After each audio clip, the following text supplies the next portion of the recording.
Happy Thanksgiving from the Just Acting Up Show, y'all. Yeah, happy Thanksgiving from the Just Acting Up Show. Yeah. Hey, say your boys a plate. Say your boys a plate. Yeah, and let's just hope y'all, you know what I'm saying, get them plates ready. You know, if you got cats, I'm good. Yeah, don't be having us waiting till like 6 o'clock at night or 7 o'clock for a plate. You know what'd be funny? Real quick, it'd be funny because it'd be like Thanksgiving. It'd be like, okay, everybody get that by 2 because we're gonna start at 2. We're gonna eat at 2 every year, and then be like SpongeBob 4 hours later. Yeah, man. We just waiting for the cornbread to come on. Yeah, that's ridiculous. You're waiting for the cornbread to come on. Yeah. You just say that to me. Cornbread been in there since this morning. Waiting on the cornbread to come on. Well, the cornbread coming. It ain't coming. We waiting on your cousin to bring the ice so we can have some cold drinks. Yeah, some cold drinks. It ain't gonna cool off. It's gonna take another hour to cool off. Hey man, that's why me and my family, we either gonna go to Applebee's, we're gonna go to wherever spot that's open. I'm so sick of this shit. I'm tired of messing with you melanated people.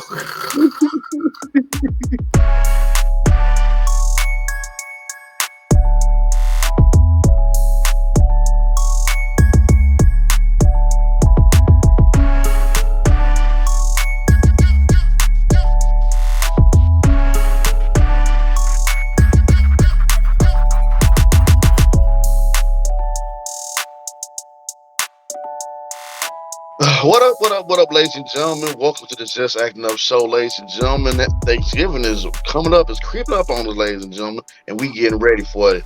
Your boy Joffy in the building. What's up, Mike? How you feeling? How you doing, bro? What's going on? Top of the morning. Oh, that was last week. But hey, man, what's going on, people? I'm happy to be alive and well and here with my brothers. Yeah, man. Shout out to Shay. She couldn't be here today, but we going to go on and play. Hey. Yeah, well, shout out to Shay, man.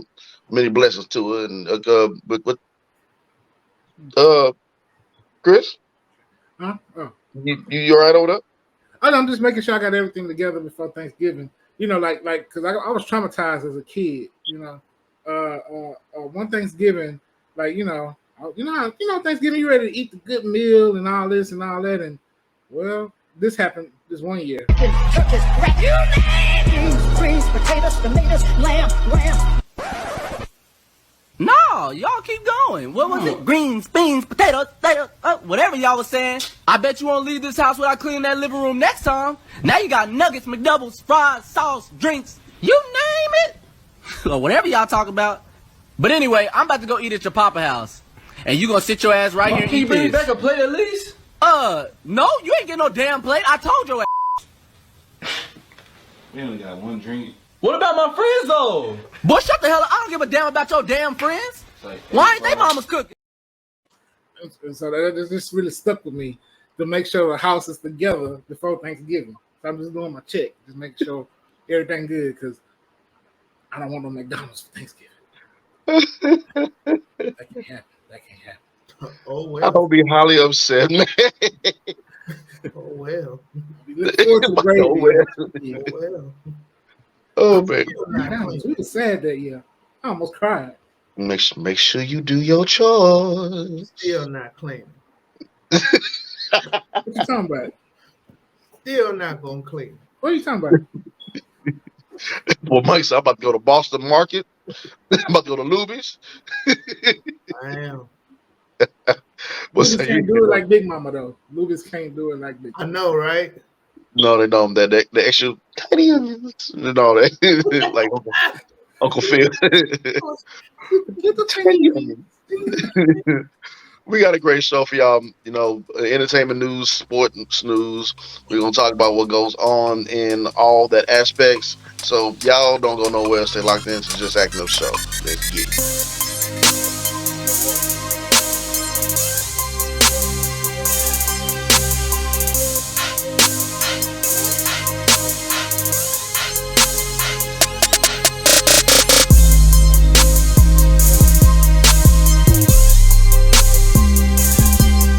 Beans, greens, potatoes, tomatoes, ham, chicken. I'm sorry, y'all. This is a ridiculous song. Welcome to the Just Acting Up Show, ladies and gentlemen. Y'all already know what it is. Before we get everything kicked off, you like and You follow.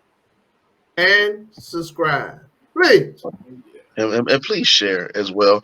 This is the last week for y'all to vote. Well, a few more days for everything is shut down and then the voting as well. Your boys up there in the top. I think we still in the top 5, I believe. Yeah, I believe we're up there. So we need y'all to go ahead, bring it on home, get us on up there some more. Help us, please. Help us, please. Please help us. Please help us. Yeah. Please help us, please help us. Please. We're up there in top 5. I'm up there for best actor in the top 3, I believe, as well. So keep helping us, keep voting for us. Keep voting for us. We've been putting out some great content. We've been working hard, man, for this hard work. So yeah, so that'll really help us top off the year, put a cherry on top, and or more than a cherry on top. It'll look good on us to win an award, man. So yeah. Yes, indeed. So let's go and get into the show. So we already talked about, the SAG after the deals and everything. Everybody learning, finding out more about what's going on here and there and here, everywhere over there, high there, low there. I'm sorry, I'm just being silly. But yeah. Yeah, man. We find out more and more about SAG news as more information is being brought to the masses. And we actually had a conversation on Jarvis on the IG Live. I was joined by Jeremiah Caldwell, Tabitha McNeil, William Jefferson Jr. on IG Live. We talked about, how it affected us. Of course, some people thrive. Some people did better than what they thought they were doing, better than what others were going through during the strike. And we talked about how we were trying to, how to stay afloat, how to keep going, what you need to do, what you should have been doing. You can check that out on my IG as well. So we'll get back to that. But for everybody else, now that the doors of church has been opened, we're trying to get booked and busy, man. Yeah, man. Yeah, absolutely. Come on with it. I've been submitting and submitting and submitting. Yeah.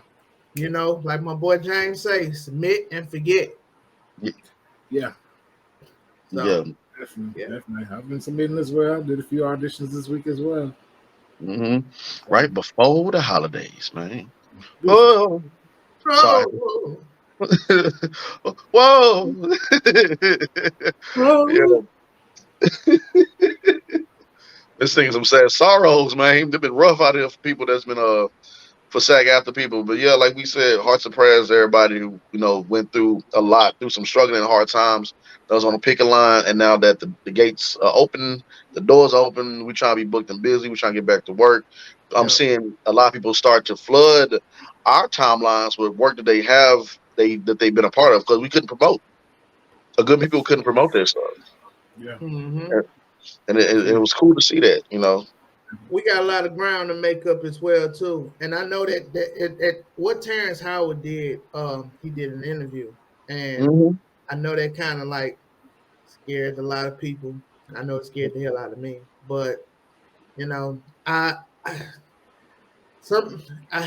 that's what SAG was doing. That's why they went out, they did what they did, and they was down there on the picking line, busting their ass every day, all night. Pushing the line to get things corrected, man, because Hollywood will rob you.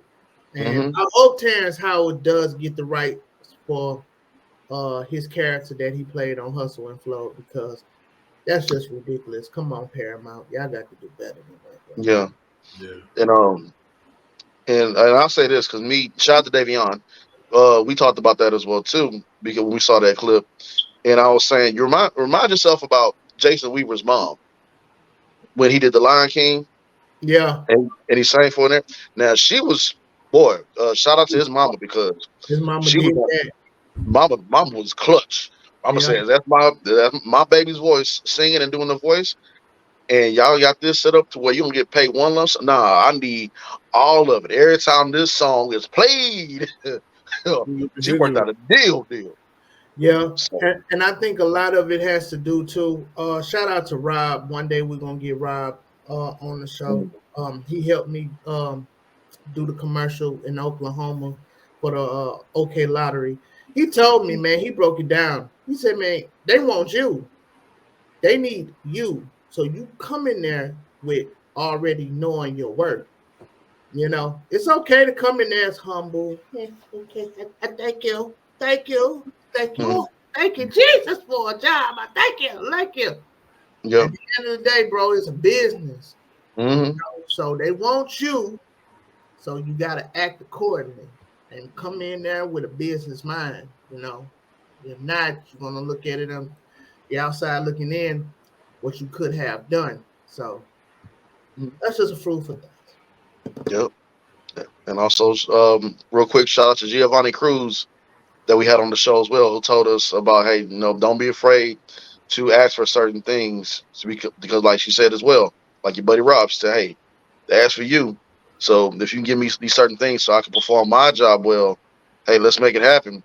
Because hey, come on. So little early gem for y'all right there. So like some early gems we dropping for y'all. Now Make don't sure come y'all up in there and be like, I want some steak and right. lobster and I want the red carpet.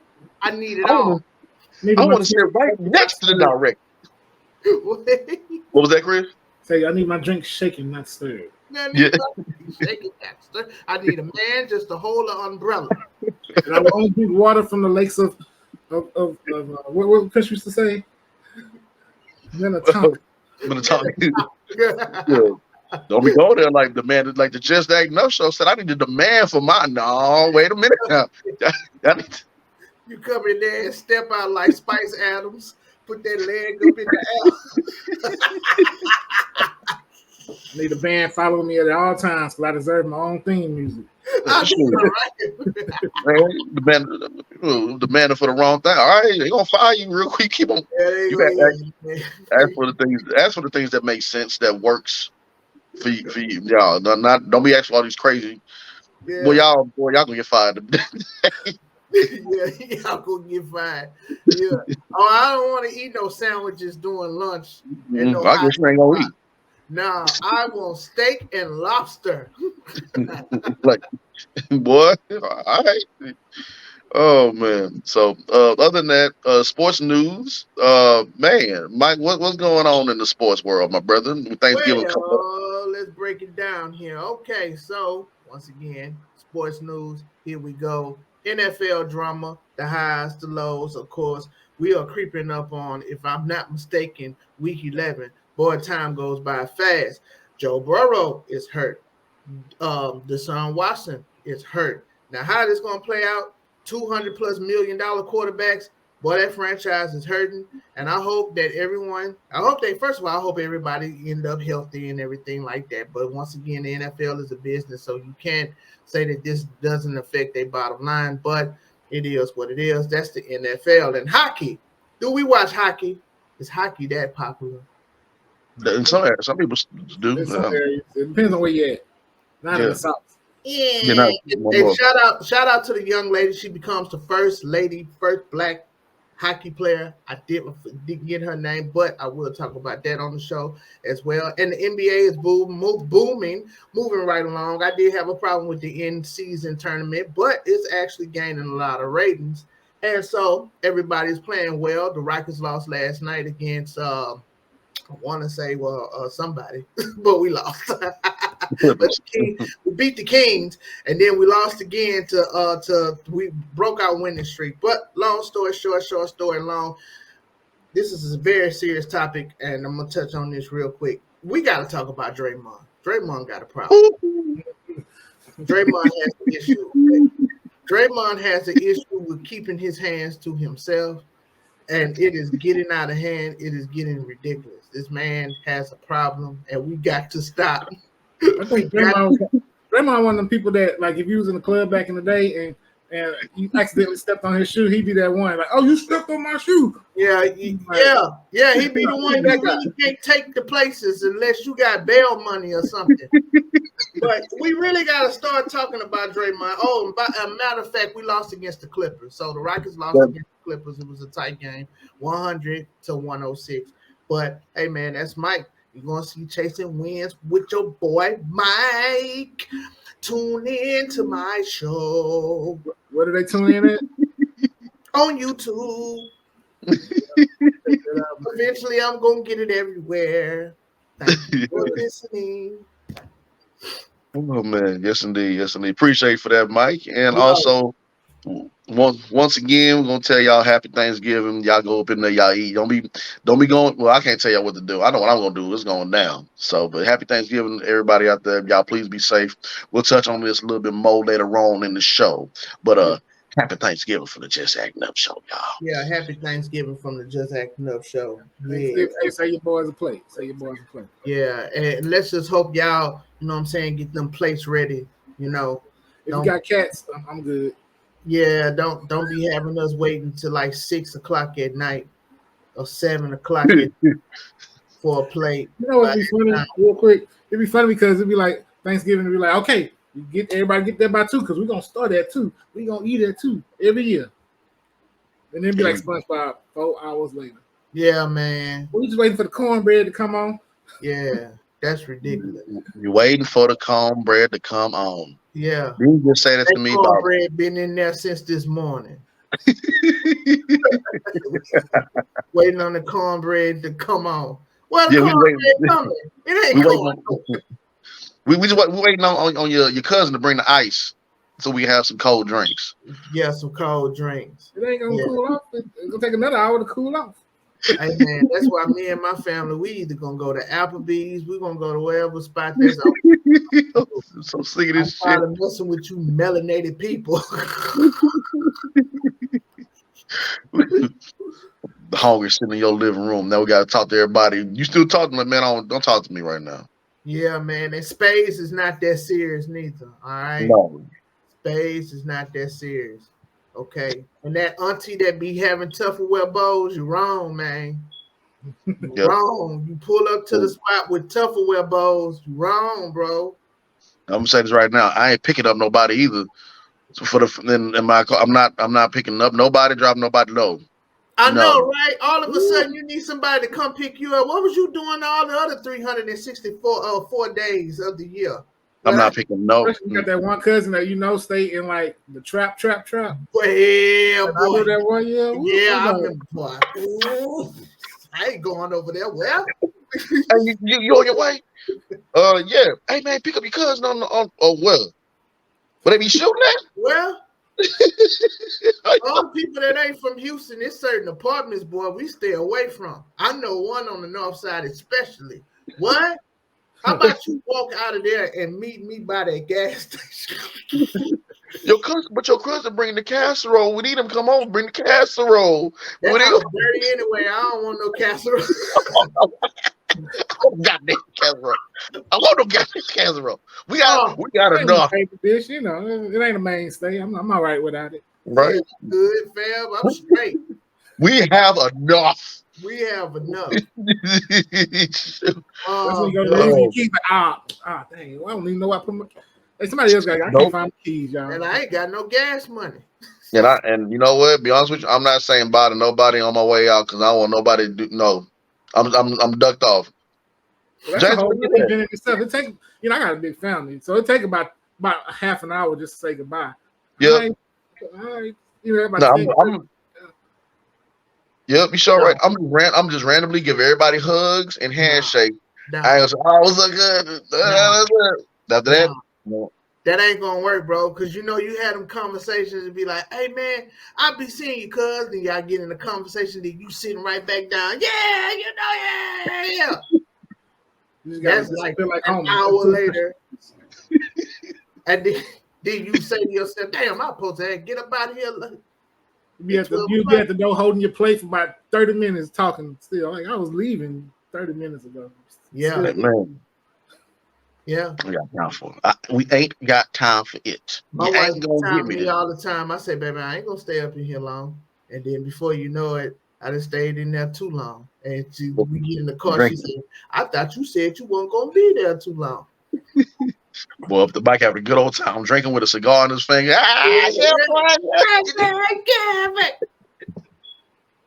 That's all right. Oh man, we ain't gonna a Black Thanksgiving is a wonderful Thanksgiving, ain't it? Family trauma. Oh man.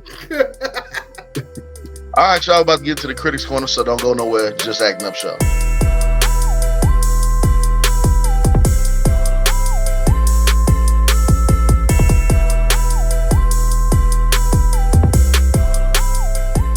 Welcome, ladies and gentlemen, to the Just Acting Up Show. We're getting ready to get into the Critics Corner. Before we talk about that, I gotta give a quick thank you, brother Chris. Chris be in his pocket, man. Man, like I gotta give the man a shout out, man. The new and improved, revamped Joffrey's VIP room, ladies and gentlemen.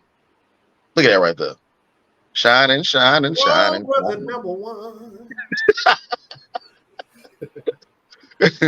Boy out there looking suited and booted, walking down the red carpet. You know, that's just manifestation right there on time. That boy Chris right in the pocket right there. I'm talking about that boy right in the bread basket. But yeah, man, Joffrey's VIP room. Yes, indeed, man. We're gonna do like how we used to do it, man. I have to, have to take a step back and look at it at the show. And Chris was right on the money when he said, "Hey, man, I got something for you." I said, "What you got?" Check this out real quick. The boy sitting there, he said, "Bam!" I said, "Oh shit." Oh. Yeah. Let me tell you, that's how in sync we are as a show, though, because like he literally called me right when I finished it. Yeah. I ain't told him I was doing it yet, because I had already planned on doing an update to some stuff, and it was just like, boom, there it is. Yeah, man. Shout out to that boy Chris, man. Yay! Yeah, man. Yeah, man. Boy, Chris be in the pocket, bro. But yeah, most definitely Josh VIP room.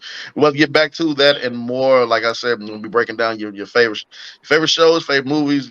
Your boy finally got a little bit more time to do some of that stuff, man. To get back to it like I used to do it, breaking news, all that, and see what I'll be doing in my daily shenanigans. Cause I always have something random going on.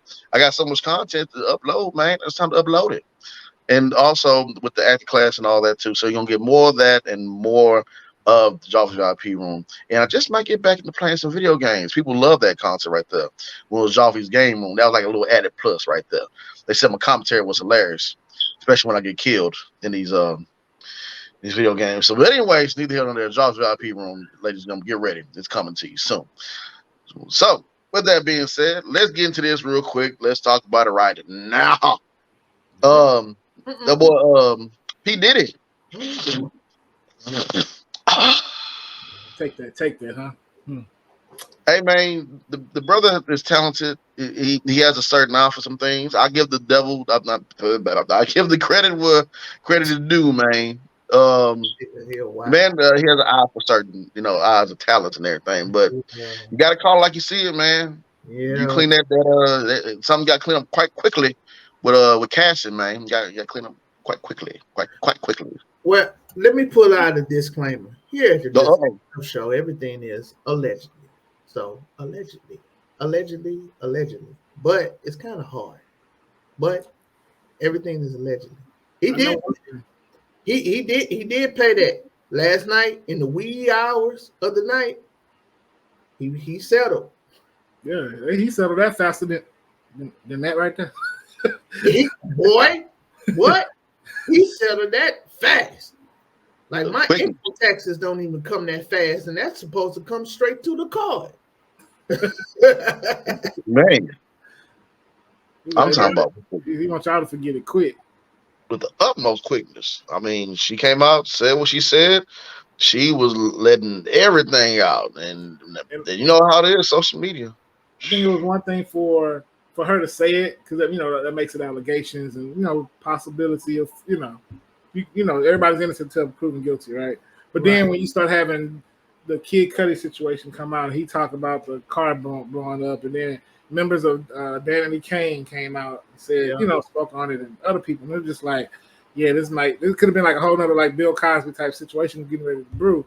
Yeah. So the fact that he settled doesn't say that he's guilty, but it doesn't mean that he's innocent. It don't look good. And also, too, I don't know if you guys remember, this was a couple of months ago or maybe last year. He was giving everybody back their masters that he worked, that was signed to Bad Boy. But under one condition, you had to sign an NDA. Now, I believe P. Diddy knew that this was coming on the horizon. So if you want your masters, you got to sign this NDA. It's a coincidence or not. All I know is that NDA, that printout machine at P. Diddy house is working overtime with them NDAs. He done ran out of paper. You hear me? Somebody go back to Walmart and go get us another stack of paper, because them NDAs is flying out the shelf. The boy got the best top of the line print off machine. Yeah, he does. He got the best top of the line lawyers too. Man, I'm telling you, man. How much money this man got? He was just Batman a couple weeks ago. Right. Now, so you got to think about it. It's a rock. All his relationships, and by the way, too, people Yeah, got to understand this process when you get lawsuit, right? yeah, For regular people like us, we're going to get criminal charges. That's right. hands down. But when it comes down to people that have money and influences and power, if you go to, this is my theory, you go to them and say, hey man, you're going to jail, they can beat it, but it's kind of like you got to take a little peg down from the person that's up here a little bit, and then you hit them with the criminal. So that's where the lawsuit comes. Because once the lawsuit opens up a can of worms, Mm-hmm. that's when people start looking at you kind of like, all of your relationships and investments and this and that and the third. This may, who knows what this may open up, because like I said, the lawsuit is just civil, but this could open up. Not all it takes is one prosecutor to be like, you know what, let's take a deeper look at what's going on here. That's it. That's right. Criminal charges, just yeah, and the criminal charges, FBI, they be waiting in the wind. They see that, Mm-hmm. and once the civil is over, then you get more people coming. Then more people coming after that. Oh, they're gonna be right there. Yeah. Mm-hmm. They waiting for you. They waiting for you. Boy, you better. The day to get you is over. The day to get you is over. It all season. I pray for peace for all the victims that was involved. Yeah, for real. Allegedly. We still gotta say allegedly because it's not. It don't look good, but No, don't. I pray for Cassie's Yeah, mental and all that. very nice lady. We met her on set. Yeah. So Yeah. shout out to her and her husband and her family, and peace. Yeah. And peace to everybody else that's involved, because there's gonna be a lot more. This ain't over. This is far from over. Oh yeah, most definitely. So we'll keep our eyes out on that one. So yeah. So in other news, did you go to movie theaters this past weekend? Didn't get a chance to. I've been crazy busy, but the Hunger Games is out. This one, I do need to catch up on the Hunger Games. I'm not gonna lie about that. It had a very, very big following. This one has Viola Davis in it. And Viola Davis, like, she always in, man, she always in her bag, man. So that made me want to go watch it, to be honest with you. So I'm gonna check that out as well. So that's in your movie theaters. We're gearing up to get to the holiday season, and that's when everybody want to flock to movie theaters, and it gives me it just gives me, traumatized me. That was my very first job. Yeah. And when your first job is a movie theater, and your first big opening weekend when you working in Dreamgirls was the opening. Nah, man, I'm still kind of traumatized from that. So yeah, man, the holidays, boy. Your first job was a movie theater. Me and Chris's first job was a grocery store. A grocery store. That's just one day with you, James. That's one day, my boy. Try the whole month of November until after Thanksgiving. That's why they start shutting the grocery stores down. Back in the day, they didn't care. You gonna at least work to midnight. Oh yeah, for sure. Oh, you gonna work for sure. You gonna do a whole 8 hours strong, maybe. Yeah. Okay. Oh yeah, man. See, yeah, man. Y'all see, I think we all been traumatized because, and on top of that, with the movie theaters, they don't. It was only a couple times they do close.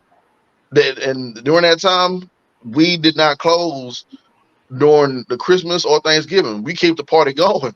So what's majority of the family do after they get finished eating the good turkey and everything, or go to the mall shop till they drop? They go to the movies, and they just watching everything. I said, God, dog, we ain't closed. No, James, get your ass back there behind the concession stand and serve that popcorn, my boy. I'm sure y'all see all the oversized bags that night. They be having turkey dinner in the movie theater. Man, boy. I don't think you need that big bag. I then pull out Sunday dinner and the whole Thanksgiving turkey and gravy and all that stuff. All that. I saw some. I never forget we was closing early Thanksgiving. Chris was with me, and we was closing super early. That that morning was packed, boy. We was working. Me and Chris, we was working, and there was this lady that came in. She was like, "I just gotta grab one more thing, just one more thing." And Chris was like, "Man, don't let her in. You gonna get fired." You got, and I was complacent. I was like, "Man, I want." She was like, "All I gotta get is just some cranberry sauce. That's it. That's all I gotta get." I couldn't let her in. Go. Oh man, boy, we teenagers working at these jobs, boy, y'all stressing us out, man. But yeah, but back into the entertainment news, man. The rumor has it that Pedro Pascal, the Fantastic Four cast, has been picked. Looks like a really great cast too. Yeah. But one thing that we are waiting to drop to see if it's true is if Pedro Pascal will be Mr. Fantastic. So, That'd be great. yeah. Yeah, it looks like a real great casting. So we want to wait on that right there. I probably would pick somebody else. No lie, I love Pedro, but I'll probably go on with John Krasinski because he been. Yeah, I like him too. As that, Mr. I like him too. I think Pedro would have been good to play Dr. Doom. Oh yes. I think he would have been good to play Dr. Doom, or they would have got my man old Oppenheimer. Charlie. Yeah. Cillian Murphy? Yes. Yeah. Ooh, that would have been yeah. I know they got to take their time with this one because, of course, Fantastic Four hasn't always done well, so they got to really make sure they get it right this time. Yeah, 3 strikes, you're done. Yeah. Them two. Well, I like the ones back in the day. They was all right. Right. Yeah. But the one with Michael B. Jordan, nah. They dropped the ball on that one. So many things going behind the scenes. And speaking of other Marvel news, What If season 2 comes out in December.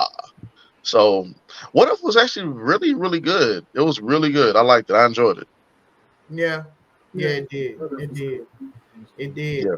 I finally got a chance to finish Loki. What I tell you? God, boy, it was good, right? Yes, it was. Me and my wife gonna watch it again tomorrow, man. Boy, damn it, boy, that TV show was good. Not gonna lie, they did that. Yeah, that's what I'm talking about. Marvel, you come with that fire. I think they finally finding their TV like niche, like how to kind of, Yeah. See, we need some Grey's Anatomy, some Breaking Bad kind of, with the we need the cliffhangers, the snowfall. You hear me? But that was really good, though. That was good. That was a great way how they did that. I couldn't be more happy. I'm not gonna lie. Very true. And last on the Marvel news, Madam Web trailer just debuted. It looks good. I know everybody's hating on it already because I know everybody. You go to that. Go to that. From Loki, then you go to that. Gotta finish it off. But yeah, man, Madam Web trailer. We'll see how it goes. But Mike said, I seen the Craven trailer the other day. I'm like, oh my God. Oh, check out. You never saw the Craven trailer before? But I spent the block because I'm on Spider-Man 2 right now, the game. Oh, Out Craven, because they really giving Craven like promotion on the game. So I checked it out. I'm like, boy, what the hell? Yeah. We gonna see how all these things go, how they unfold. Yeah. But other than that, speaking of unfold, man, John Wick, they just confirmed that John Wick 5 will be in production. I'm like, what? He's not dead. I heard somebody say, John Wick, you done killed everybody. Like, how many bodies gotta drop? John Wick gonna pull out that Ouija board and bring everybody alive and kill them all again. No, he's gonna start killing aliens now. Okay, you got this planet on live. We're gonna send them to Earth 2012. And he's gonna just be aliens. Boy, John Wick is a true person. John Wick ain't playing about his puppy. He's standing on business. Imagine. So really, we need to really be getting on the kid that killed this puppy, because if he would just left this puppy alone. Now, if you would have left the puppy alone, this man that killed out generations. You talking about timelines being destroyed. This man He needs to work for Marvel. that boy that got funeral homes. Nick Fury need to give him a call. Funeral homes busting right now.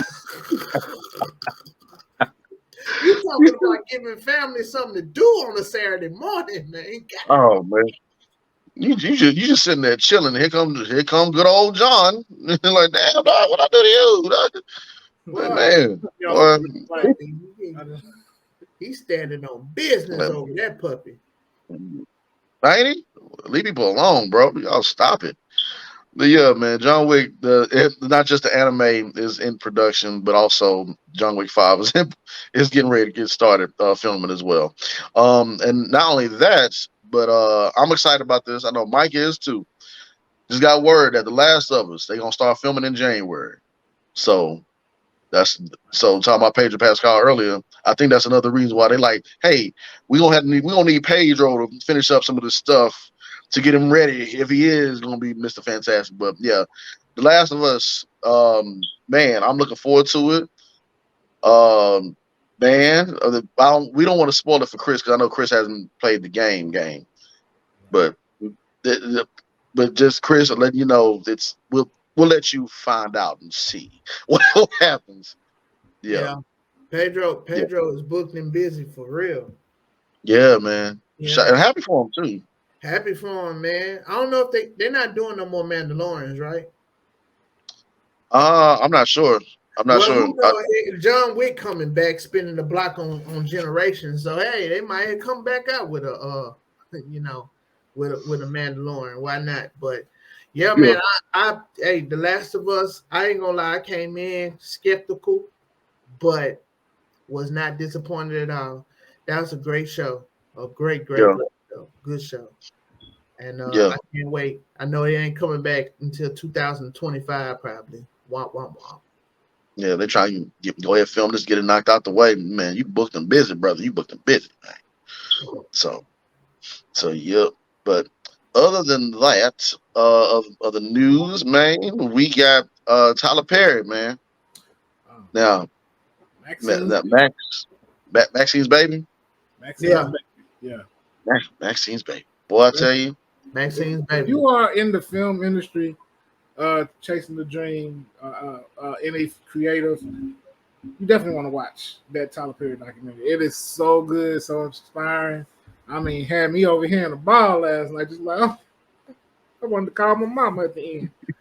You'll see. If you haven't seen it, you'll know why by the end. Like, mama. The documentary is great. It was very well done, and you kind of to see the insight into his journey in depth. So it was pretty good. Yeah. Mm-hmm. Yeah, very, very good. I'm almost finished with it. I was watching a little bit of it last night. I got 30 minutes. I got to finish up on it. But yeah, man, very good. Really good to go deep into his lifestyle. Well, not lifestyle, but like what happened and what transpired and what got him this. To where he's at now. I was just gonna say it's something that he said that really stuck out with me. He said, especially as a actor and creative, right? Just learning to take your pain and connect it to your art, and once you've been able to figure that out, it's like he said, the shift that takes place. He was dropping some gems. Yeah, it was a lot of gems that was dropped in that. So yeah. On Amazon Prime. Yeah, Amazon Prime. Yeah, check out Maxine Baby. Yeah, shout out to Tyler Perry. I know his story is fire. I mean, man came from New Orleans. That's enough said right there. Yeah. So, yeah, I get it, man. I get it. Yeah. Mm-hmm. So people been waiting for Andre 3000 3 Stacks, Andre Benjamin, to drop the album. We always compared this man to the greatest of lyricists and all that, and they was like, how you gonna compare him when he hasn't had not one solo album and all that? And now the man finally, The Rock, I'm sorry, man, finally gives you what you want. I didn't get a chance to hear it. I've been hearing stories. I did. You know, I haven't bothered to listen to it because I want to remember Andre as I last seen him, and I got to see him at Austin City Limits with Outkast and the whole gang, and that's how I'm gonna keep it. You know, to me, Outkast ain't coming out with no more music. Andre ain't coming out with no more music. I don't know what this Flute album is. Y'all got it. Keep I'm it. breaking my ears. Keep it. Hold on to that site, cause I should have done the same. I'm not even gonna lie to you. This is the man that wrote. I typed the text to a girl I used to see. Boy, I He ain't say love a national black anthem right there, huh? man. I love Andre, but Andre, this ain't it, bro. But at the end of the day, he is an artist. Okay, so I guess if he wasn't feeling that rappity rap stuff right now, so he plays the flute. I heard him say he said he don't know what he would rap about right now. You know, at his the age age, of 48. yeah. And I get it. I get it. I get it. You got it, my guy. Only Andre. And not saying that, you know, artistry is artistry. So you're right about that. Right? And so, you know, it may not be for you. You know, that's the hip hop fans we hear speaking out about this, but what about the people that actually like that genre that he's in with the flute? They may be like, man, this is a banger. Just now he you know. So, but I'm not gonna listen to it because it's not for me. Yeah. What's the name, boy? Them jokes, boy. So I'm hearing mixed reviews on it. People making me laugh. They said, boy, Andre must have been playing Final Fantasy or Zelda and playing with the flute and everything. But you know what? Like Chris, like you were saying, he reached a different audience. He gave y'all what y'all needed at a certain time. Now he's at an older age.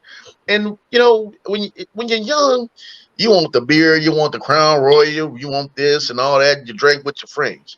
When you get older, you want some wine at a vineyard. Boy,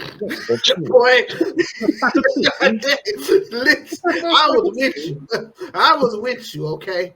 But this is Andre. That's where he at in his life. I want to drink the wine glass with my pinky up. And this is Andre, goddammit, okay? This is hey, you know, come on, man. This is Andre. Stop playing. This is me, you, your mama, and your cousin too. Come on now. Yeah, hey man, he gave y'all what y'all wanted. He had a different life. He had a different lifestyle right now. He's evolved. Yes. No, I don't want this Andre. I'm sorry. I love Andre too much. I don't need this Andre in my life. I typed the text to a girl I used to see. Hey. Tell her that I chose this cutie pie on who I want to be. Come on now. I'm sorry if this text will get you down, so I CC every girl that I CC round town. Hey, we can't pay for those lyrics now. Can't pay for those. Come on, man. Stank face activated. Man, who knows? Some people gonna take that. I already seen people taking the flute and they starting to sample it. You know, if that's the real flute that I heard, I haven't listened to it. So I'm seeing people making samples and saying, hey, they just put a little beat to it. So hey, his music still lives on in the hip hop realm somewhere.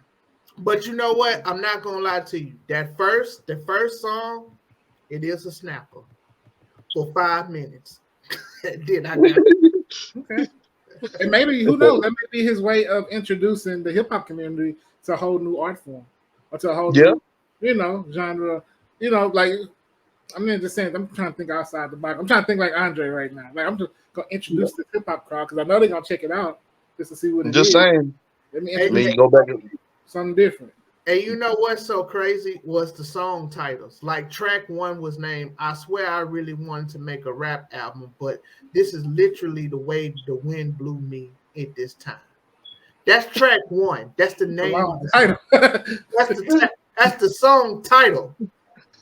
It's like, don't be a menace to South Central while drinking. Like, that is a long title for no reason. That is the longest title of a song. Hey man. Oh God. It's gonna be all right, Mike. It's all right. I'm gonna have to play the Love Below just to get it out of my man. The Love Below. He gave y'all what y'all wanted. He had a certain point in his life where he wanted to talk to other people about different art. He on a different level right now. Let that man find riches in a I different. know you like to thank your don't stain, but come on, dog. And going back to what Chris said as well, man. Even RZA had his team go to the orchestra and everything. We saw the show Yeah. with Wu Tang, and they said the Papa and them were like, nah, I ain't feeling this, son. I ain't feeling Method Man. Come on, man, play that. Man, that's fire right there. Method Man got all it takes is one, then the two, then the three. But let's be clear with Right. that. Give me some more. Ooh, baby, I like it raw. Boy, Ooh, that baby, I snap. like it raw. Oh, I like it some more. That snap. Not this, not this, not this Zelda walk. Y'all give that man a chance, man. The Halo homepage on Halo. Come on. All right, ladies and gentlemen, sit back, relax, chill out. We got a special guest coming through. Writer, producer, actor Melody Cooper is coming through to talk to us, have a nice little conversation. Don't go nowhere. Y'all gonna enjoy this. Just Acting Up Show.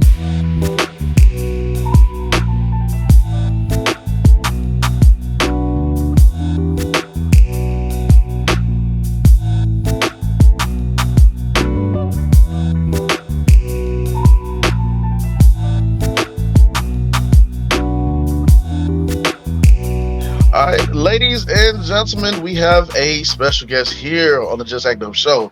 Round of applause as she flips her hair. Round of applause, ladies and gentlemen. Melody Cooper is in the building. Come on now. Thank you for joining us. How are you? I'm good this bright morning. Good. Thank you again for joining us. Like we said, so I know when I first reached out to you, you was getting ready for, was it a film festival, I believe? Yeah, I was going to Vancouver International Film Festival. Yeah. Vancouver, nice. I said that name right, Vancouver. Nice. How did everything go?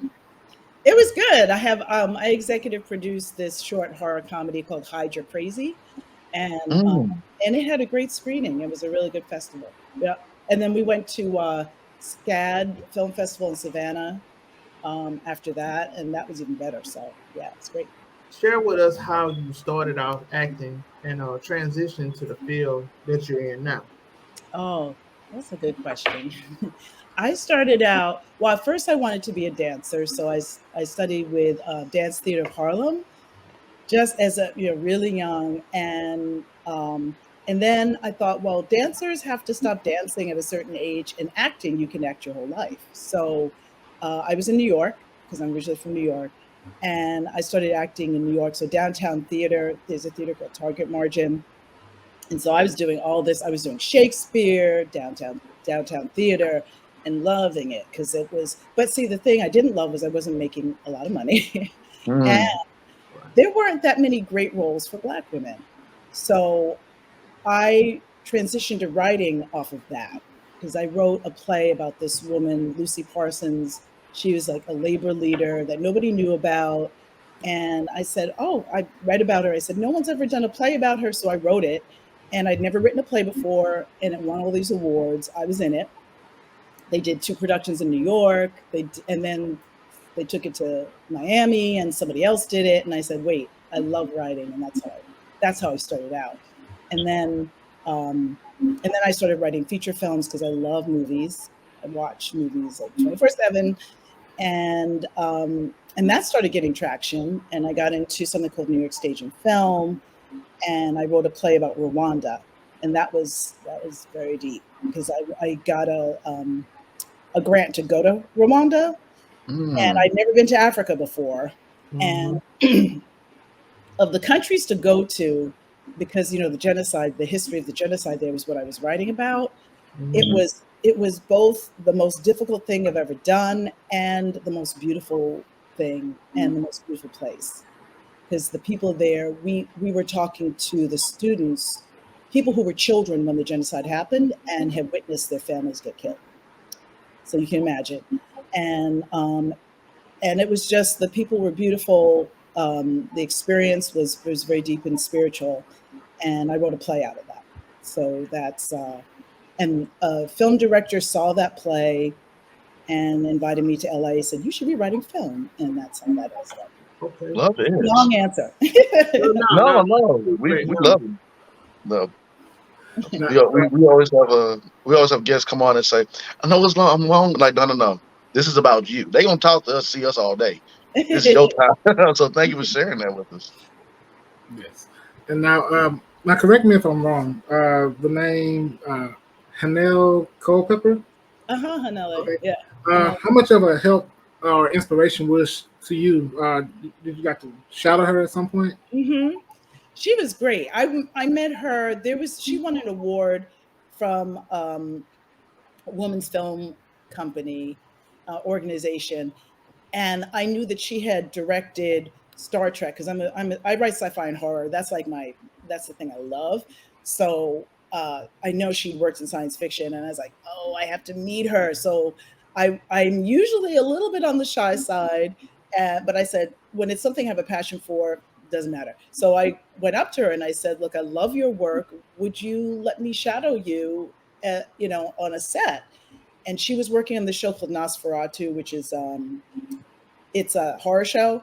And she said, yeah, come to New Hampshire and come for the day. And she was so generous.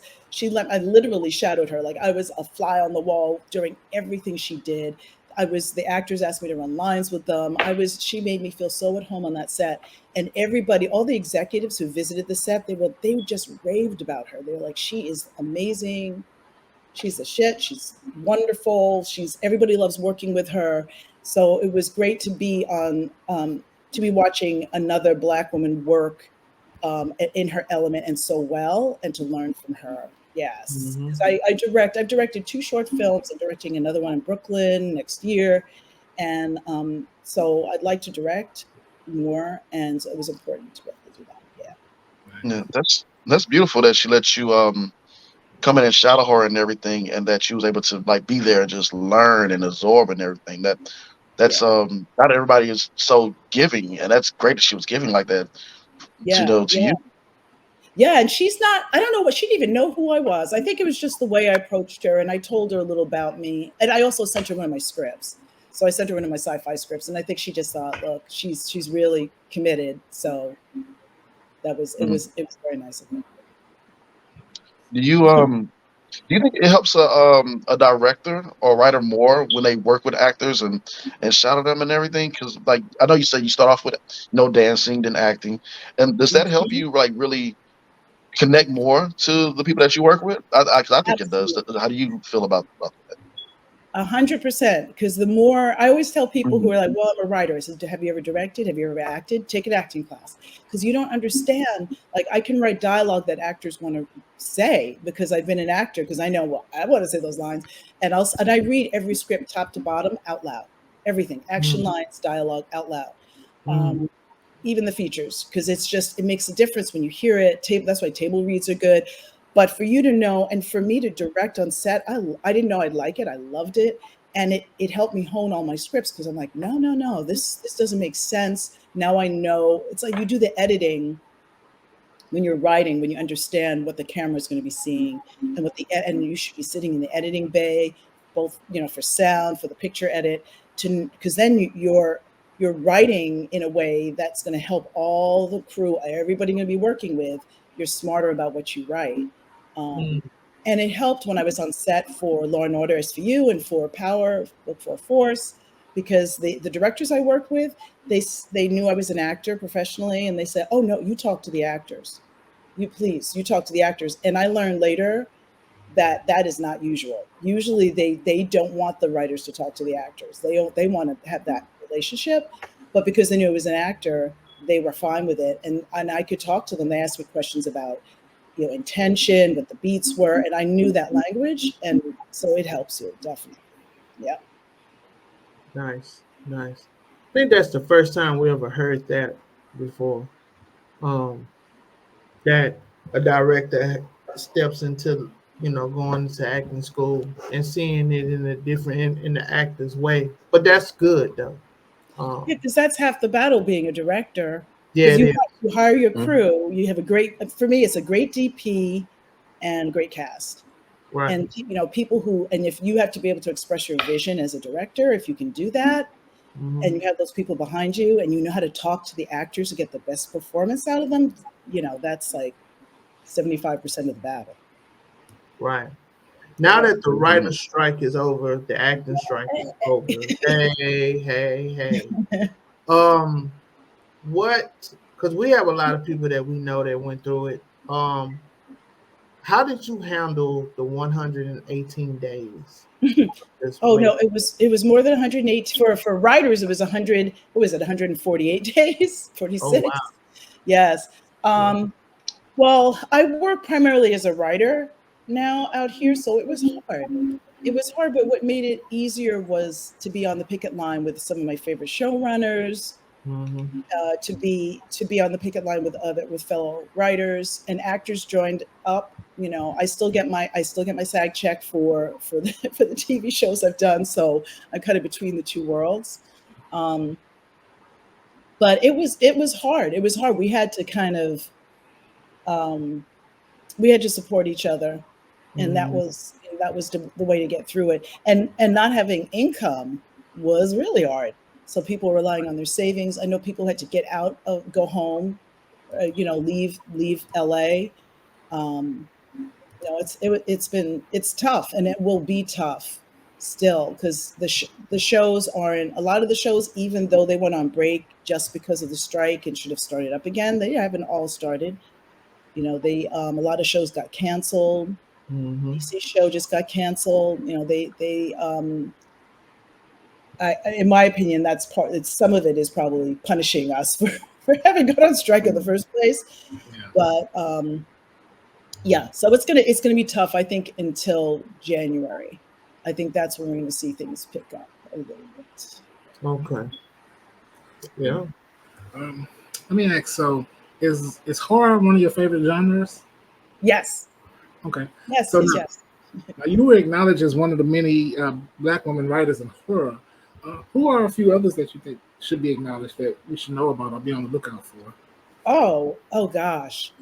There's so many. You asked me a question now. I got to think. I gotta think of all the people I know. I'll say one who's dear to my heart and has been struggling out there, even though she's a famous horror writer, Tanana Reeve Dew. She just came out with Mm. this book called The Reformatory, which is about her uncle was in one of the reformatories for boys in Florida and was killed there. And there are all these boys that are buried there. So she was shocked to find that out. And she wrote a horror book about it. It just came out. But she wrote this book, My Soul to Keep. She's written a number of books, and she's a friend of Jordan Peele's. She started to get into TV. And the industry is funny with us when we write things that are complex and that have some kind of social justice or anything behind it Mm. that's more than just torture porn is what I call it. So Tanana Reeve writes these wonderful, amazing characters, and her work is beginning to get recognized the way it should be, I think, by the industry. So that's somebody I know she has some special things coming our way, and I'm just hoping it all takes off like crazy. But I also love sci-fi. So Nendi Okorafor is a writer I love. There's you know Nida Costa. She writes as well. She did Candyman, and Yeah. she wrote. I'm just going to say it that if they had relied a little bit more on what she had written, because there were two other people who kind of co-wrote and came in and put their hands in the pie. I think we would have. I would have. There were things about the movie I think we would have seen on a whole other level. Even there were things that were Mm. great about that movie, but Mm-hmm. yeah, I'm looking forward. Oh, and Ellie Fumbi. Ellie Fumbi Mm. is a friend of mine. She is American and also African. She made this movie called Our Father the Devil. Now it's not a horror movie, but it's Mm. about a horrible time in African countries. His African countries history takes place in France first movie has been winning awards left and right. Ellie is amazing, and she's making and writing horror in her next project. So Ellie Fungi, somebody to look out for. Her last name is Oumbi. Now it goes without saying, because I gotta ask, what's your favorite scary movie? You can only pick one. No, So many choices. no, because there are different things that scare me. You know what scares me? I mean, there are so many horror movies that I can't even say. I have this chart that when I like do panels, I bring out this chart of all the different subgenres of horror, and there's like 60 of them. So what scares me the most? I mean, I can't, this is horrible. I can't even say what is the scariest movie to me, and very little scary. There's I can't. And you know What's what's been one of your funny? favorite ones? Like, Well, what's, there's a lot of that are favorite. I like Spanish horror because they don't play. ooh, They will no, take out a kid like that. Yeah, they'll take out a kid just like that. Yeah, you're right. yeah, they're not Yeah, playing. They don't There's play. this movie Terrified. It's like it goes all these places. You're like, no. Oh, there's a TV show. These are recent ones because there's a show. I like foreign horror. There's a show, Marianne, a French show on Netflix. Check it out because it is all that scary about a weird witch in this town. Modern horror. I liked The Blackening because it was funny and scary. You didn't name like 5. Oh, I'm sorry, but that wasn't fun. That wasn't scary. I'm trying to think of what has terrified. I mean, when I saw Poltergeist the first time, that scared the hell out of me. But that's not the. I'll think about it as we're going, because people have asked me that before, and I usually have an answer like that. But for some reason, I'm just thinking like 1,000 different movies are running through my head. So many choices. Like the latest one, Candyman. Was it the latest Candyman installment? Them was a TV show that I told Boy, I Mike was and just Chris. about to say that. I was just about to say that. Them scared the hell out of me. Them was not. I listen. Don't talk to me about them because I just thought it was a little too much. But that's a conversation for another day. But, Gotcha. yeah. Yes, ma'am. I know this is because I'm a big fan of them, and I never forget me and my wife. We sat like we binge watched it from the beginning, and we got off that couch pissed. I was okay. No, I was like, I needed it to end differently. I needed to not have episode 5. That. You know what I'm saying? I just felt like we didn't need. I love the original concept. I was so looking forward to it, but it was just that there's some things I think we don't need to see. We didn't need to see our but bodies. I get it. But do you think that they're going to come out with a second season? No. You don't think so? Nope. That kind of breaks my heart a little bit. No, I don't think so. It was well shot. The actors were excellent. I mean, there's nothing to take away from like the work that the people were, but it's just I'll just leave it at that. I always think about it too. I have some issues with the story and how they ended as well. Yeah. But very triggering. Yeah. I mean, okay, can I just say one thing about them? Go ahead. How are we watching all these episodes of black bodies tortured and in pain, eyes gouged out, babies thrown, all of that. And then the white bodies we don't even see blood. No. We don't even get the comeuppance that we deserve. We don't see that woman gets shot in the back. You don't even see, but you just see a boop in the background. You don't. Right. There's one moment with an axe and you don't even see any blood. How are we sitting there for how many episodes watching that? And no. Yeah. That was one of my. I said, if you're going to lean into that kind of horror, then you better bring me the. It better be balanced. It better be balanced. Right. Now, if you in your own scary movie, what team would you have save you? Are you picking the characters from Law and Order SVU, or are you picking the characters from Power Book Force to come save you? Power Book Force. Without hesitation. Without hesitation. Tommy canceling Christmas on everybody. Everybody. That's the thing with horror film. Christmas is canceled. She said, "Tommy, come on through. You and the crew. Come on now." And he made a horror film. Oh my goodness. Oh damn! I can't remember the name of it. Fear. Yes. It's called Fear. In fact, I found out on set how many of them love horror, and I was like, all right. And Eve Rivera, who is the director, who has directed all these videos, music videos, he and I were talking about working on horror sci-fi together, because it's, a lot of people want to kind of transition and have interests, for a long time, but just don't know how to, jump in. So I'm like, all right, I'm here. I'd love to write for you all. You got the right one on set right there. Yep. Like, Melody is right there. That is, but yeah, I love your love for horror and for film, and of course, yes, Black people overall, of course, that's what we are, who we are. But I love that like your taste for film and for writing and everything. And I thought about Lovecraft Country. Oh God. And I was like, man, I wish it could have kept going. Yeah. And not just because who the director was, but I know there was a female director. There is a female director for the Marvels as well. So I love seeing Black queens taking over with filming and with writing and everything. And we see you right there with them as well. So y'all are really like we need y'all. We really do. Yeah, there's someone. This guy, this owner of a big management company, referred to me as a unicorn. I said, "Oh, please stop calling us that," because it's like there are so many of us out there. We're just not getting. We get that one job, and then how they like to throw us one job, and then that's it. And my whole thing is to have a sustained career and to pull up others with me so that we can all work together and have work that, like, I look at.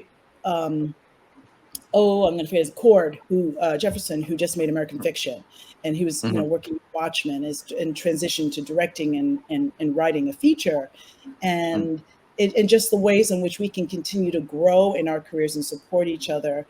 That's why I want to be a showrunner, because I have a list, a book with a list of all the writers that I have worked with, who I said, y'all coming with me when I have my first show. Yes. And, that's the way I want to do it. And that's why I love producing. I think the more that we produce and we become the decision makers, that's gonna change things. So. And you had one too with was it on CW, Two Sentence Story? No, what was it? Two Sentence Horror Stories. That was my first show. Story. Yeah, it was an anthology series. We started off with a Black showrunner, so I was like, wait, my first show, I have a Black man as my showrunner. I have, the room is mostly women. The show was created by a woman. We have 2 Latina, we have Asian, Black, white. It was the most mixed room. And people said, oh, Hollywood's not like that. And I was like, it is for me right now. And it was great. It was a great way to start out. And horror. I mean, we pitched, we were pitching horror stories left and right. I have 3 volumes of notebooks of all my ideas that I now can use. But just pitching, because it was their short form, and we had to come up with all these ideas to see which one would stick. I loved it. Okay. So when in the writer's room like that, right, and it can get noisy, it can get crazy. How do you find that focus? Okay, this is the direction we want to go. Like, how do you? Well, if you have a good showrunner, it's not that crazy. You're kind of like hearing everybody in the room, but you get excited if people are throwing stuff out. You start to pitch something and somebody else jumps on it. It's like, wait, that's not the story I was telling. Right. And you pitch something and the room is like quiet, like, oh, okay, that didn't land. And then an hour later, someone pitches exactly the same thing. And everyone's like, yes. And you're like, didn't I just say that? That happens. But a good showrunner keeps it. And our showrunner said, look, I want you to do 2 things. One, I want you to, everybody is on the same level. We had some more senior writers in the room. Says, I want everybody to pitch. Everybody has a voice in this room. And then he'd tell us, on your weekends, don't be writing. I want you to have a life. Go out and have a life. Bring that back into the room. So I take that; those are really great things. And he, but it's also you want for me. I write. I keep a notebook because so that I sketch sometimes when I'm listening when people are or when I'm like thinking about something, writing or drawing, that just like activates a different part of my brain. So it lets me focus. So when it is like, oh wait, that idea, I have my laptop open for taking like quick notes, but then I keep a notebook like just with pen to paper, and I will even draw pictures and doodle basically just to kind of keep my brain focused. Do you ever She, get like thoughts, like an idea of something to write in your dreams? Because I Yes. get that a lot.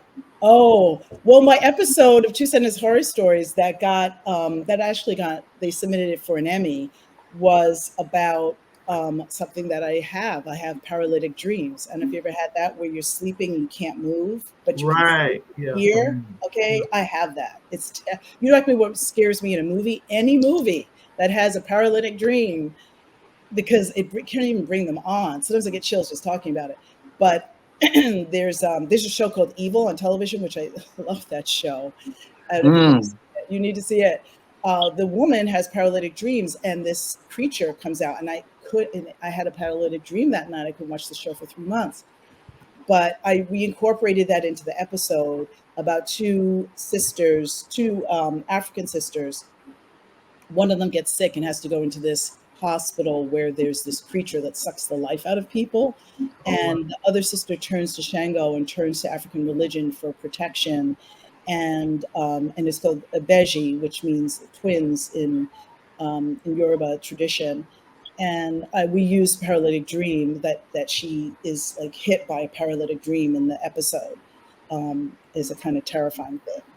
Like she can't move, the creature's coming up and she can't move, and it's like sucking the life out of her. So yes, I use dreams, nightmares. Yeah. love that. Love it. Yeah. You Shit, have a notepad by your bed. Oh, that sounds good. I used to do that, but then Go. it got a little weird. There's just the dreams are too weird. So I said, no, because you remember them differently when you first wake up. You really remember them. Mm, that's right here. That's yeah. I think that's for all of us because like we write and we act as well too, and so we'll get in the group text. Well, oh, I got an idea. We start texting, and then we go off on like a full on tangent, and we're like, that's the show right there. Right. Like, we're like, okay, so yeah, I wake up in the morning, I got like over 50 text messages. I'm like, yo, what can happen now, Lord? Man, what's going on? Then I'm reading it, and I'm like, it's 50 text messages. That's an emergency. It is an emergency. It's a story idea. Yeah. Wait, who writes horror of all of you? right now I'm the one that's tapping into that right now because I'm working on this project called The Beginning of the End, and before I say, 'cause I know we got viewers, but I got the copyright, so I can't steal nothing.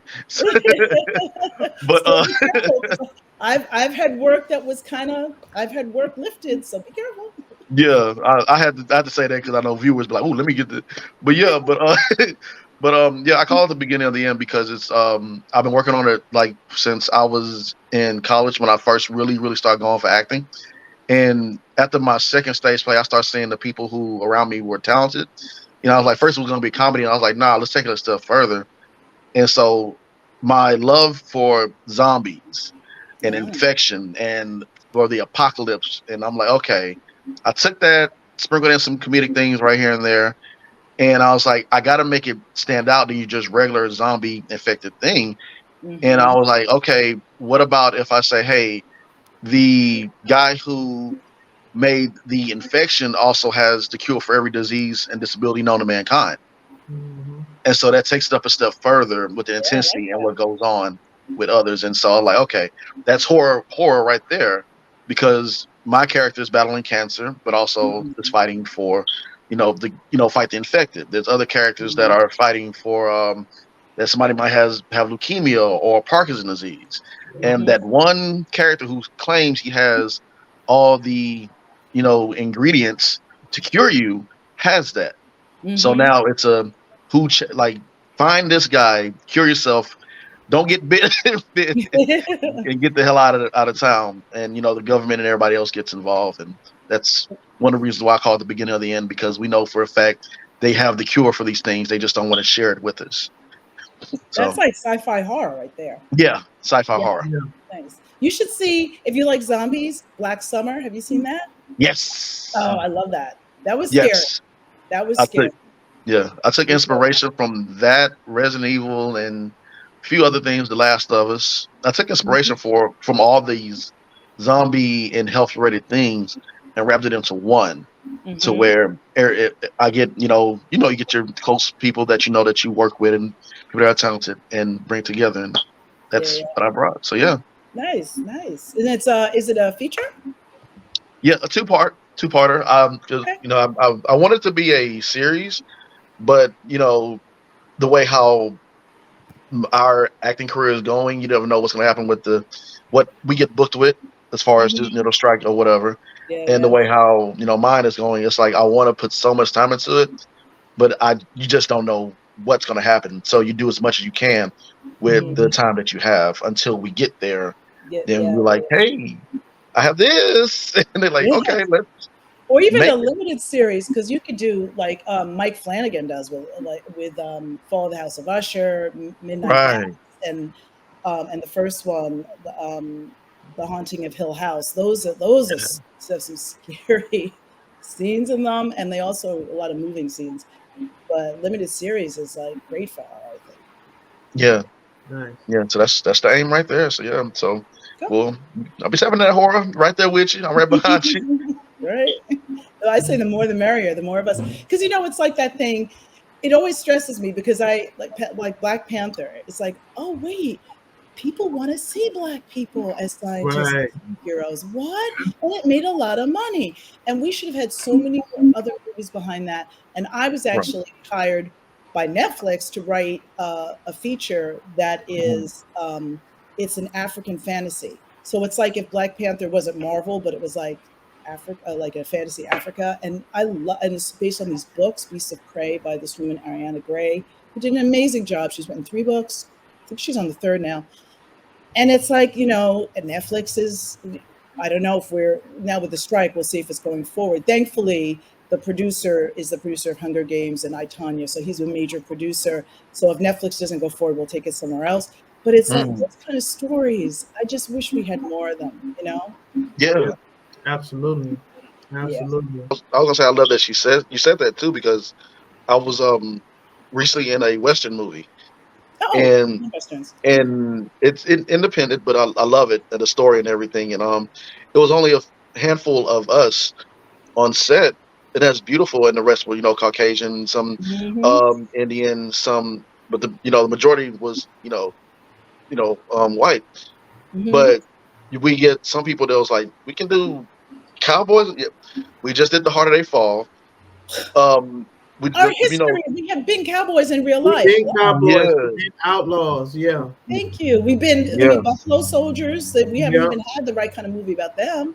No. right, And Bass right. Reeves. So it's Yeah. like Yeah. Bass Reeves. Yeah. yes, Yeah. Yes. Long time black cowboys. And also black, the rodeos. There's in Texas, I think it is, there are the group of black women who do the rodeo. It's like, they don't see us because they just don't want to look. Yeah. Yeah. Yeah. We're in Texas. We're in Houston. Yep. Yeah. So I like westerns because I ride horses. I love riding. I don't have a horse because um, but I love riding horses. Did you have to ride horses in the movie, in the show? James. Did you have to ride in the how do I? western? I'm sorry. The horse. Yeah, I rode it for a little bit, and then they was like, yeah, the horse I had was too excited, so they said, yeah, James, get up, get on down. I said, okay, cool. But it was a really fun experience. The set and everything was beautiful. It felt like it was really in a Yeah. western. Oh, I need to run.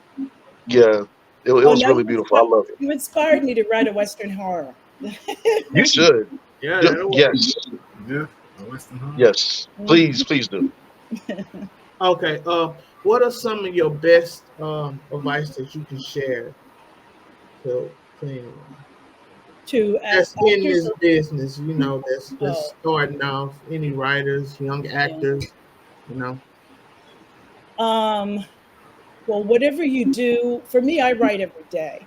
So I don't rely on someone hiring me to do my art, my work. So Right. that I think that's important to have your community is really, really important. The people who are going to support you, whether it's just to go out for coffee, just to just like check in with each other, Mhm. um, have a life outside of the industry because it's really easy to get caught up. I mean, there are times when I'm writing, but I'm watching a show, then a movie. It's like everything is about it, and you just got to get your head out of it now and again. Um, and I'd say that networking is one of the most important things. And know that you're because I networked.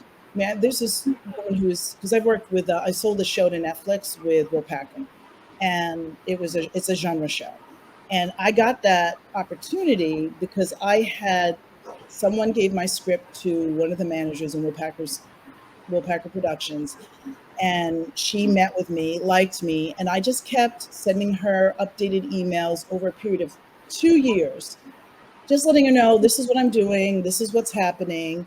And then she called me in. They asked me to pitch. They loved my own original idea, and they said, "Hold up, we have this like paragraph that Netflix is really interested in. Can you develop a whole show around that?" I did. We pitched it. We sold the show, and I've written the pilot for that. But that case, she told me later, she said, "It's because you stayed in touch. It's because you didn't ask me for anything. You just very professionally, very short, just sent me an email, kept in touch." And some people I've reached out to through LinkedIn. I won't ask them for anything, but I'll tell them, it says, read articles, keep up on the news. I'll say, congratulations on your promotion.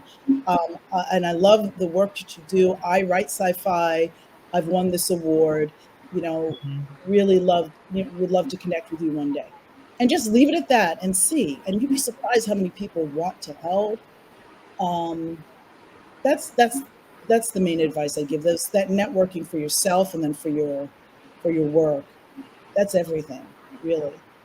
And that's I'm glad you touched on that too because we hear so many things about how to pitch your show the right and proper and respectful way.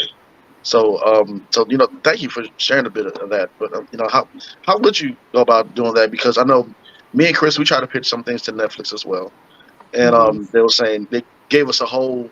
I think I forgot exactly what was the.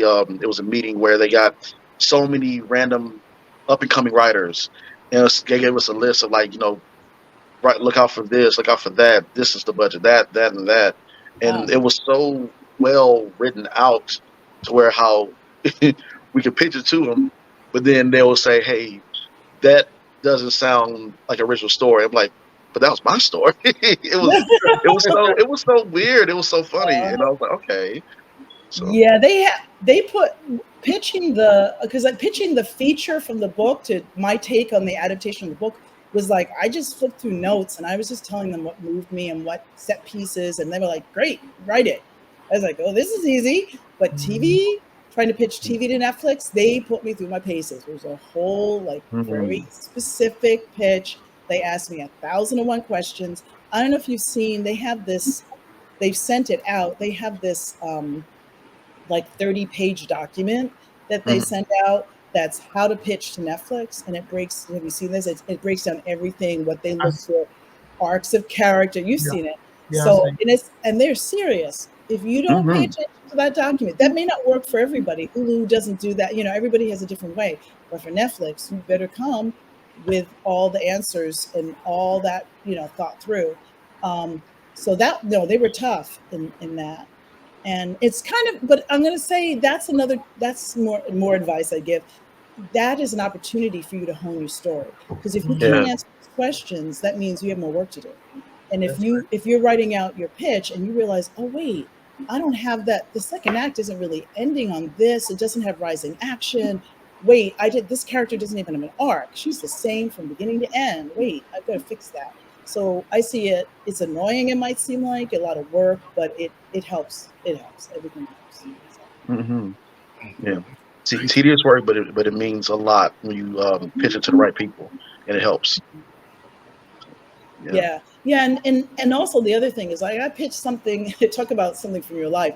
I pitched something that was from my life, Mhm. and they wanted a movie about it. They said, and I pitched this what I thought, and my reps thought was a great idea, and I didn't get it. I didn't get the job, and I was like, Aw. what? And that happens. That happens. It happens to everybody. It happens when you have, and you don't know why it is. It could be the person who pitched next had one little idea that just like they went, wow, or they knew their uncle. It could be Mhm. anything. So you just have to kind of let it roll off your shoulders, go on to the next thing. But for all the things that I've gotten, there's like 50 things I haven't gotten. So Gotcha. All goes back to that submit and forget mentality. yep. Just submit and forget.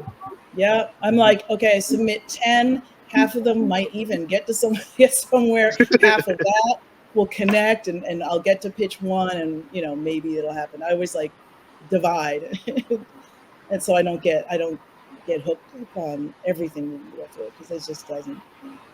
Gotcha. So So, you have anything that we should be on the lookout for that's coming out soon, and where can our people follow you at? You can follow me on Insta at Melody Cooper Film.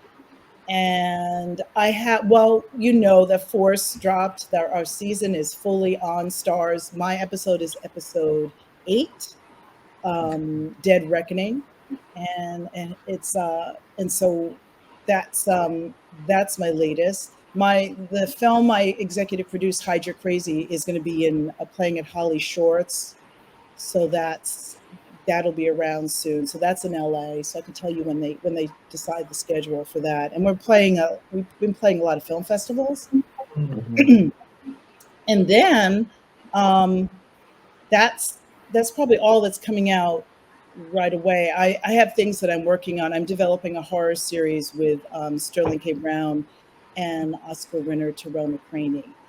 And that's like my baby. That's what I really hope goes forward. But even just working with them, Yeah. they're great partners. They're so wonderful. They're so supportive of my vision for this story. They're the producers, and I'd be the writer, and the EP. So it's so I have a lot of things in the works, a few different projects, a Reggie Hudlin project as well. So things I can't really fully talk about yet, but Right. when probably a lot of it, like I said, won't start moving forward till January, because December is just like Around the nothing corner. happens 2 in town. weeks. Yeah. We're going into Thanksgiving soon, so from now until the beginning of January, it's unfortunately not much is going to happen. I'm still working on the projects with my producers, but we probably won't take it out to the streamers and the studios until January. Oh, and I wrote a comic book about a Black woman doctor who gets superpowers called Omni, and I'm pitching that for a TV series.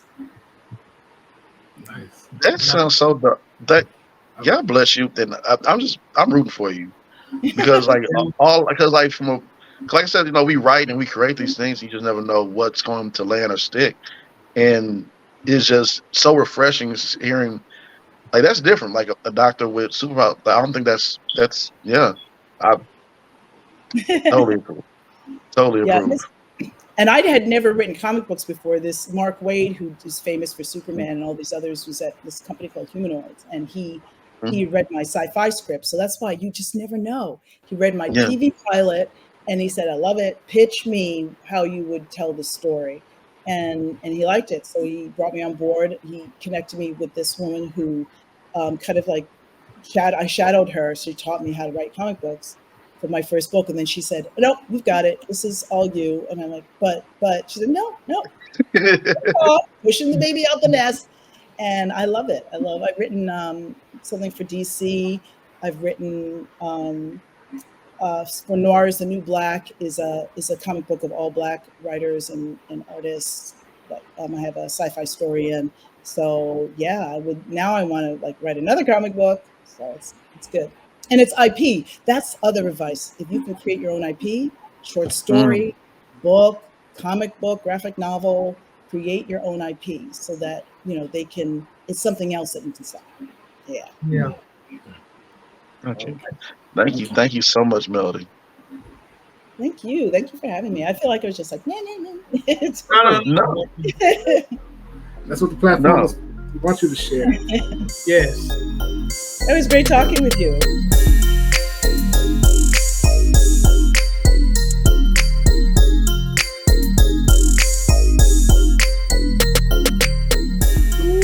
All right, y'all already know what time it is. Chris comes with the jokes. He comes with the funny, and Mike gets upset. The irritation and frustration. The greatest comedy show on earth is right here, and just acting a fool segment. That's what you Yes. Take it away, brother. Take it away, Chris. Well, we're going to Whitefish Township, Michigan. So firefighters fight fires, right? Right. That is their duty. Even by they have a thing called volunteer firefighters. So hey, a lot of people volunteer because they want to be firefighters and sign up to fight those fires that can be so deadly. Right. Well, a Michigan firefighter had been accused of arson after he was caught actively fighting a fire that he started. Oh, hell no! Yeah. Officials said that they were called to a fire November 11th in the Whitefish Township, and it was the third fire over the past few months, according to authorities. So, deputies said they watched surveillance video from a gas station across the road and identified Joseph Carl Halder, age 35, as the person who set the building on fire. Halder is a volunteer firefighter who had been working with the Whitefish Township Fire Department for a few months. And so he was arrested. He was actually arrested while fighting the fire and taken to the Chippewa County Correctional Facility. He's being held on a $200,000 bond. Halder was arraigned, and he's charged with third-degree arson and could face up to 10 years in prison if convicted. Yep. And also, he's the person of interest in 2 other nearby fires. Boy. But I guess he was. I need the whole cast of Chicago Fire to come forth and take this brother down. Chicago PD, get Voight up in there, man. Where's that again? That's in Michigan. Michigan? It ain't too far, man. Flint or Detroit, or you just don't know the. No, the name of the town is Whitefish Township, Michigan. What a name! Whitefish Township. Right? Yeah, Whitefish Township, Michigan. Can we all guess the race? They might not get invited to the cookout. Might not get invited to a cookout. Right. I did once know a firefighter myself. I knew a firefighter who wasn't performing well at his job. He was always on the hot seat. Then he got fired. Come on. Man, come on. Mike said, here you go. Here you go. And you just wonder how long was old buddy lying to them about like the fires to keep up the rules, like why these fires kept starting and stuff, because he was still trying to actively be a firefighter. He was like the hero of his own story, But if a liar says that he's lying, would that be a lie? Yes, no, what y'all think? Only if he's standing up. Only if he's standing up. I think you should put that back in the oven. You don't get it. If a liar says that he's lying. I get it. Oh, I totally get it. I'm just telling you that it needs to be back in the oven. Anyway, some people say I'm crazy. This is just me just venting now. Some people say I'm crazy because I be trying to reinvent like a mind-controlled air freshener. But, Right. It makes sense when you think about it. A mind control air freshener. It makes sense when you think about it. Yeah. Damn it. Mike is not just. Damn it. That's he wanted to laugh. I see that. It just intrigues the mind, Chris, that you are very consistent. One of these days, somebody's going to take you seriously and give you a contract to do jokes for a time. Hey, well, bring it on. Bring it on. Maybe You next know. year. Our goal is 2024. I'm gonna hit an open mic one, and we're gonna see how I do. And I hope it works out well for you, Chris. I'll be there for support, my brother. I'll be there in I'll the be crowd. there. I'll be there. I'll be there in support and protection. Keep that back door ready. Be open. I'll be there in support and protection. I'm so glad next week we'll be off. I ain't gotta hear this. Anyway, Oh man. Well, that was Chris jokes, everybody. Hey, Da-da-da-da-da-da. hey, Jazz hand. Chris. When we move forward with this platform, that part of the segment gonna have to get cut off. I'm telling you that right now. me? Yeah, That's like everybody's favorite segment. What you talking about? no, that part of the segment gonna have to get cut off. Like, man, okay, see what Chris Jones got this week. That's gonna be part of the contract. I got this one coworker. He says they are just the best of the best, and he's a comic. Boy, that's cap. I'm lying. He didn't say that, but in my mind, he said that. I swear that's cap. In my mind. All right, we about to put some balancing into your act. The balancing act is up next, so don't go nowhere for the Just Acting Up show.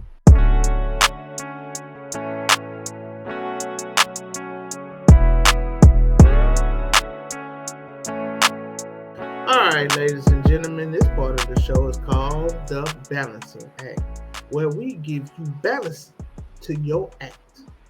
I like that. Now today, this is a very special one. It's right here to my heart. We have a trailer that is dropping. Our very own James Jaffion, he is here to drop this exclusive trailer to his new movie, The Beginning of the End. James, my brother from another mother, could you please tell the people what you got here in this exciting new project? Man, what's up, y'all, man? Greatly appreciate both of y'all.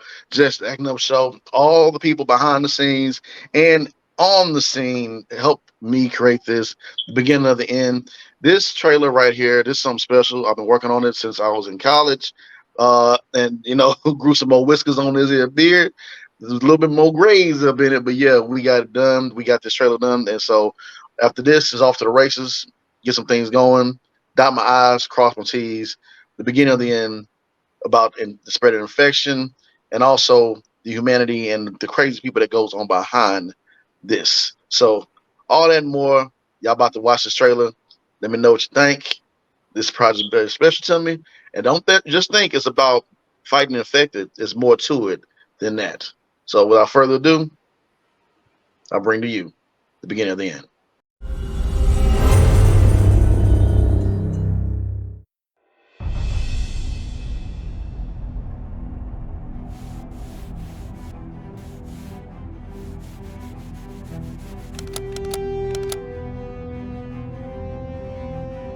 Dad, how do we get here? Why is the world like it is today? Well, it all started because of a man named Josiah Ramirez.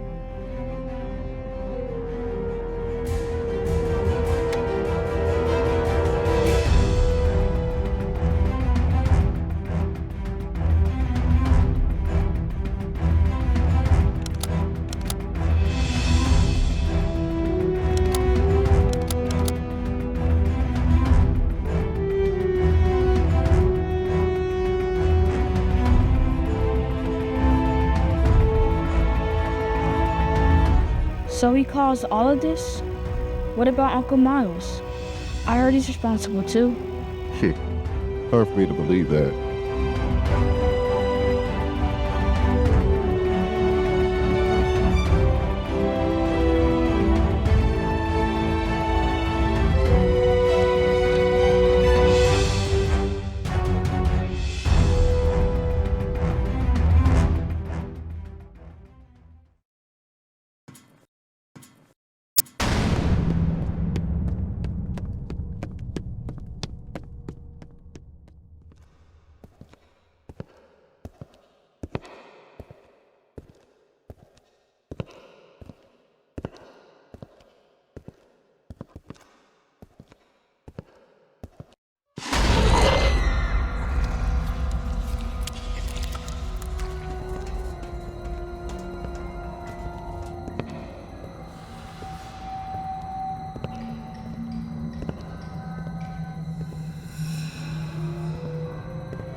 So what changed the people into monsters?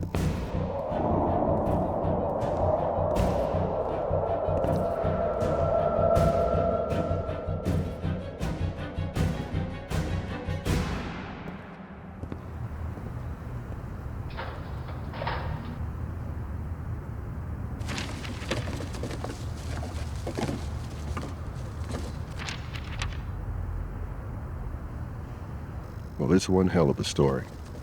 A lot of lives were lost. Some good people, and some bad.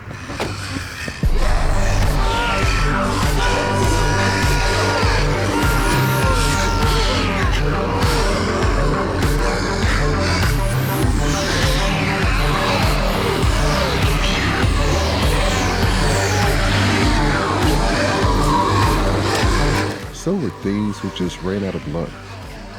Some were just good, honest people trying to help, but unfortunately, didn't make it.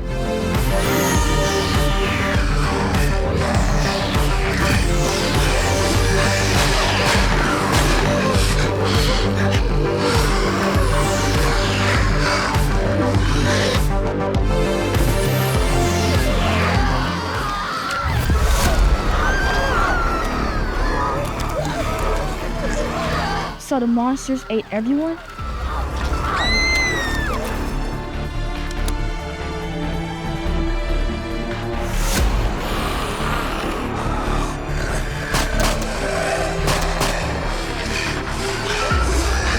With no remorse.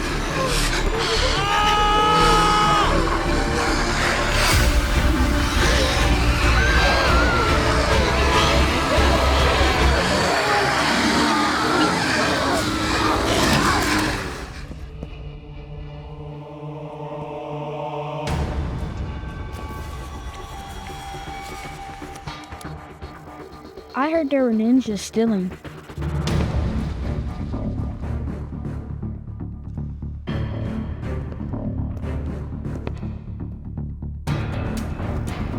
Ninjas? I'm not sure about that one, sir.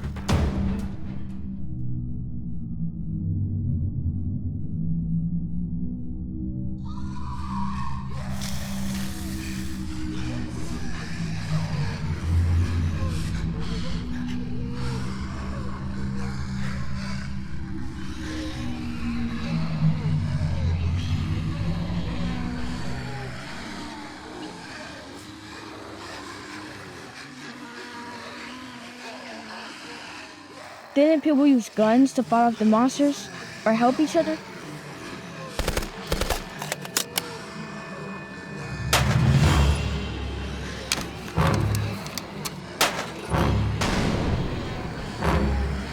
Oh, they did. But sometimes the numbers of monsters were just too great.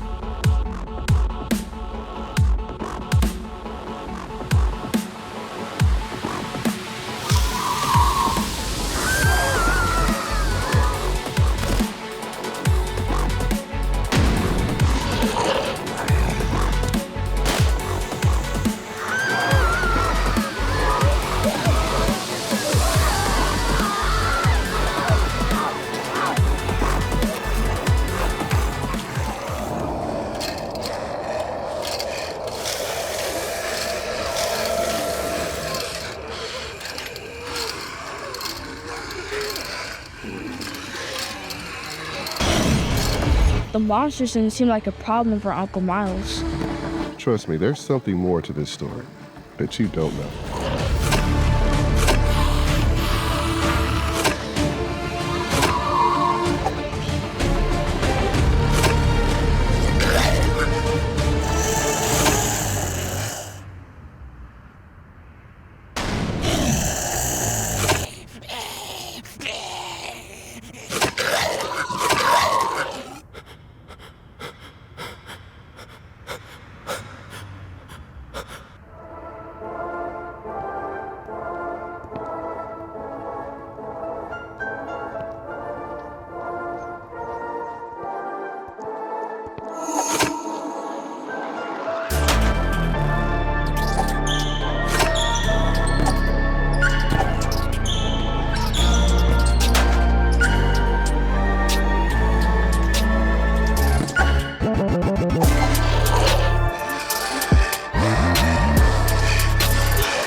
mankind win in the end?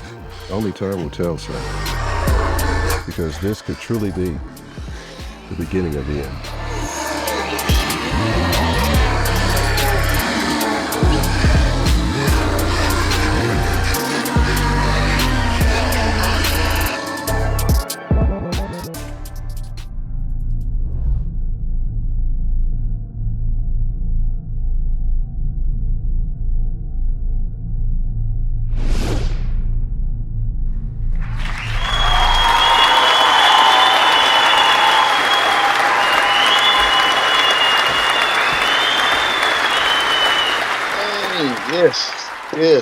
Yes, indeed. Yes, indeed. I'm already hungry. Man, everybody. I'm hungry, man. Yeah, man. It's another great show in the books. Shout out to our guest, Miss Melody Cooper, writer, producer, actor, directing all that. Power Force, Law and Order SVU. So many more projects she's a part of. We're looking forward to see what she do next. Thank you again for dropping by the show. We appreciate you. So, Yep. Definitely a pleasure. Absolutely. Yeah. So before we get up out of here, Mike, you got anything you want to say? I was watching this clip the other day that got me going, because we all need something to get us going through the week, especially when you're out here chasing your dreams and and you're just trying to keep your head above water. So it was a clip with Sylvester Stallone and Michael B. Jordan. I think it was the first Creed. I believe it or not, I haven't seen none of the Creeds. Sorry.